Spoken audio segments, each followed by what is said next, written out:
Salam sejahtera bagi kita sekalian. Shalom, salve, Om Swastiastu, Namo Buddhaya. Salam kebajikan. Pada siang hari ini, tanggal 17 Februari 2025, baru saja saya pimpin rapat kabinet terbatas bersama Menteri-Menteri Perekonomian Kabinet Merah Putih. Kita telah membahas perkembangan ekonomi, saya diberi update, saya diberi laporan perkembangan oleh Menteri Perekonomian. Saya sangat gembira bahwa perekonomian kita terkendali, inflasi kita salah satu terendah saat ini di dunia. Pertumbuhan kita juga diperkirakan tetap di atas rata-rata dunia. Hampir semua sektor berjalan dengan terkendali, walaupun perkembangan geopolitik dunia penuh ketidakpastian.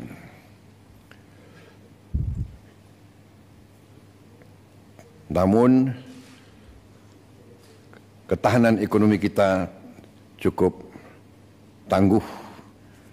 Masih banyak tantangan, masih banyak kesulitan, tapi kita mampu mengendalikan. Di bulan-bulan akan datang kita akan lihat semakin kuatnya perkembangan ekonomi kita. Terutama hari ini kita ambil keputusan tentang devisa hasil ekspor sumber daya alam kita. Pemanfaatan sumber daya alam Indonesia harus dioptimalkan untuk kemakmuran bangsa dan rakyat, baik melalui pembiayaan pembangunan, perputaran uang di dalam negeri, peningkatan cadangan devisa, stabilitas nilai tukar.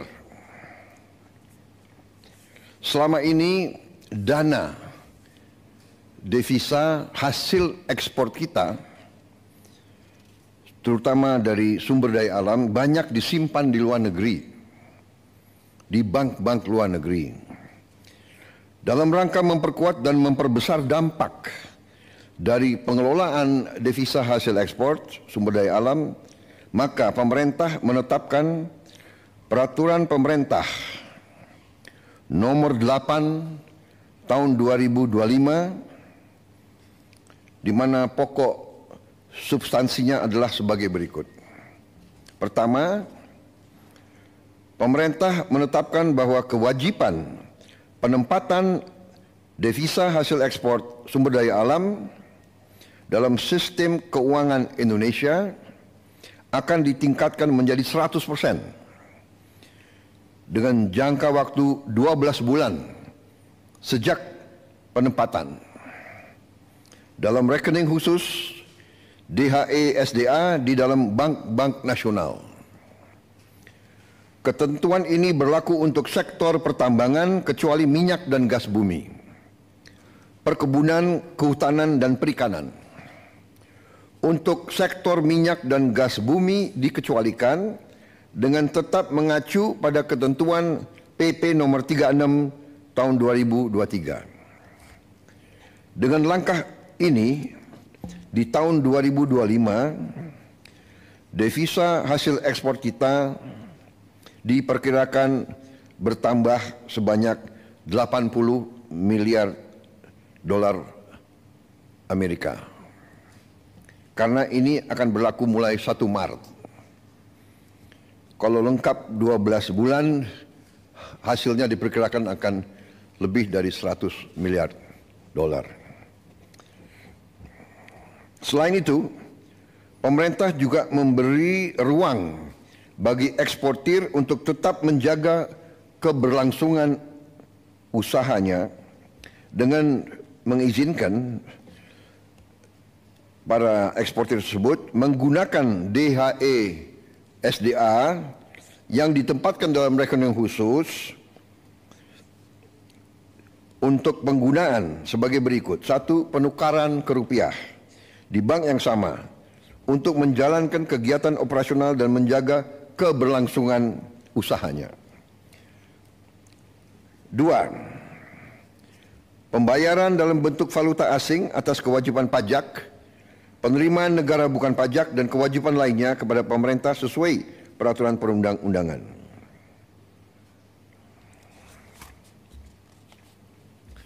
3. Pembayaran dividen dalam bentuk valuta asing. 4.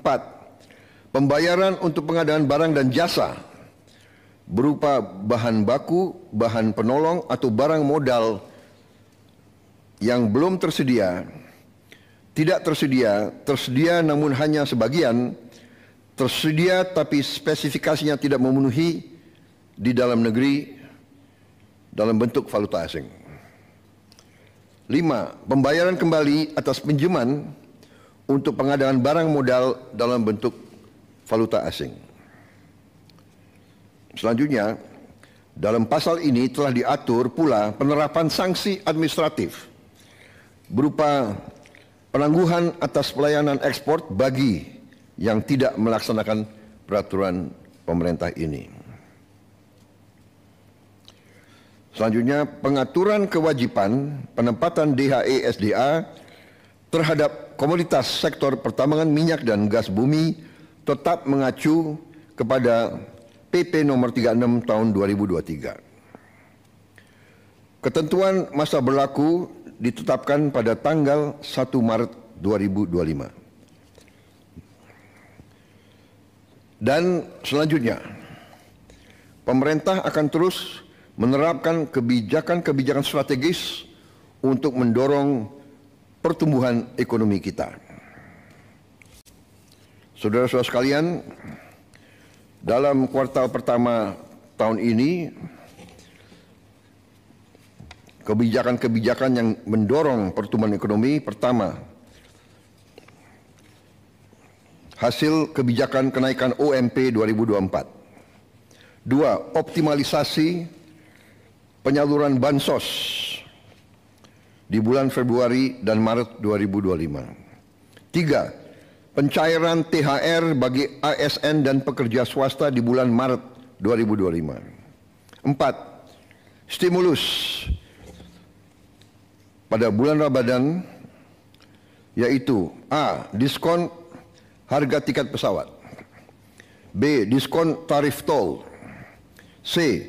Program diskon belanja, D. Program pariwisata mudik lebaran, E. Stabilitas harga pangan.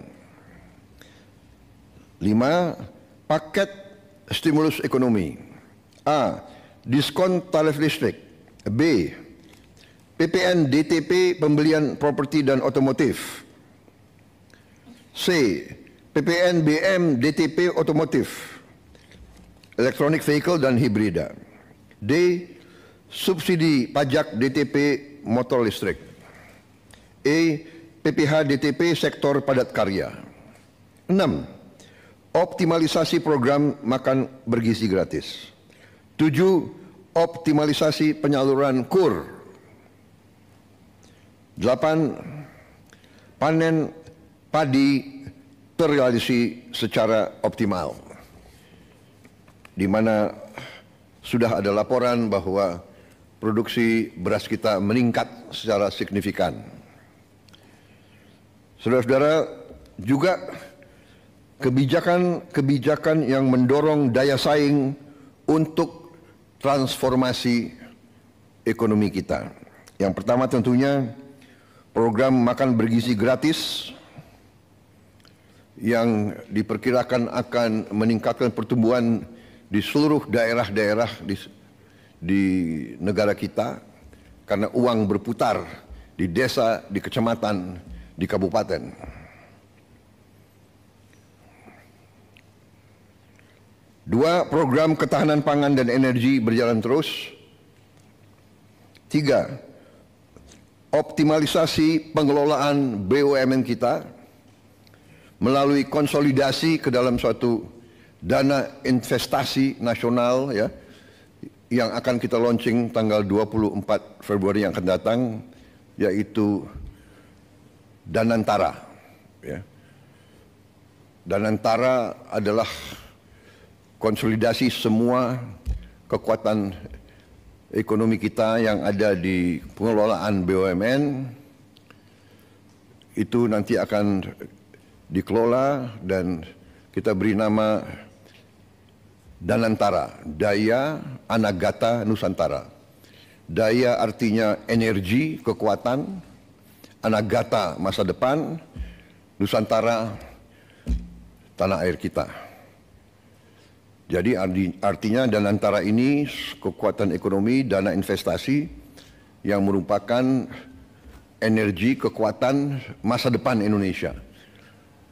Kekayaan negara dikelola, dihemat untuk anak dan cucu kita. 4. Kebijakan FLPP untuk melaksanakan program 3 juta rumah murah, pengendalian inflasi.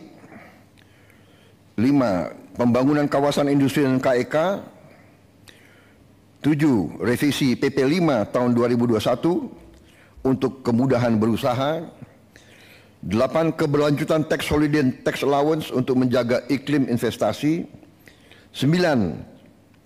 Tadi yang sudah kita umumkan kebijakan tentang DHE SDA. 10.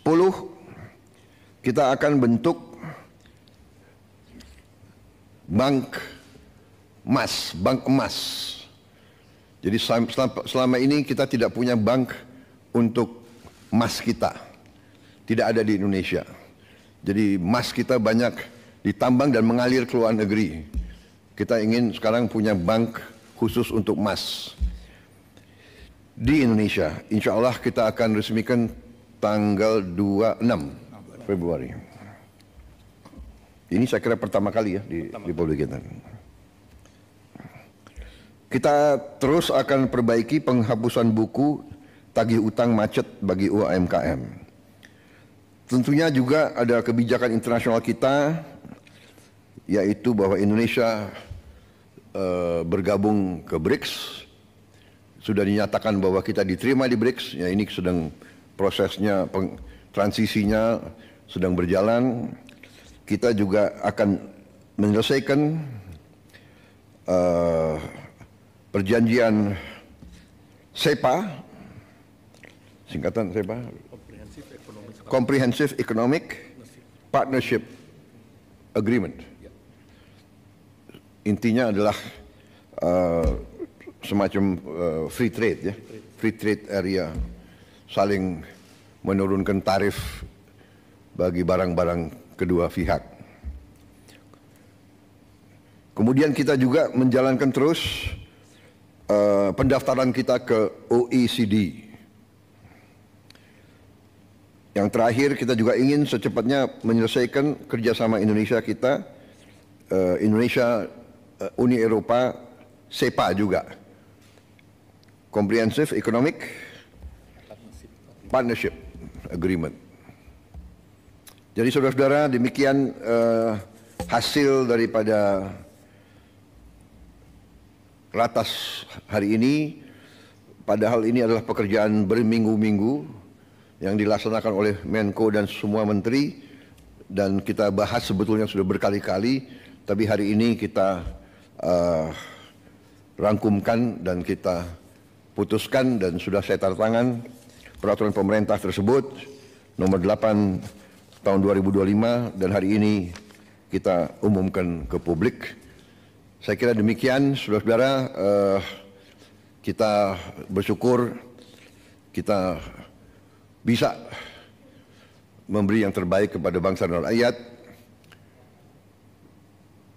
Kesulitan pasti ada, hambatan pasti ada, tantangan pasti ada, tapi dengan kerjasama yang baik di antara semua pihak, dengan niat yang tulus, dengan orientasi kita hanya kepada kepentingan bangsa dan rakyat, dan berpegang teguh kepada Undang-Undang Dasar 1945, insya Allah kita akan mencapai keberhasilan. Kita akan menjadi semakin kuat di bulan-bulan dan tahun-tahun mendatang. Terima kasih. Wassalamualaikum warahmatullahi wabarakatuh. Salam sejahtera bagi kita sekalian. Om Santi Santi Santi Om. Namo Buddhaya. Selesai. Terima kasih.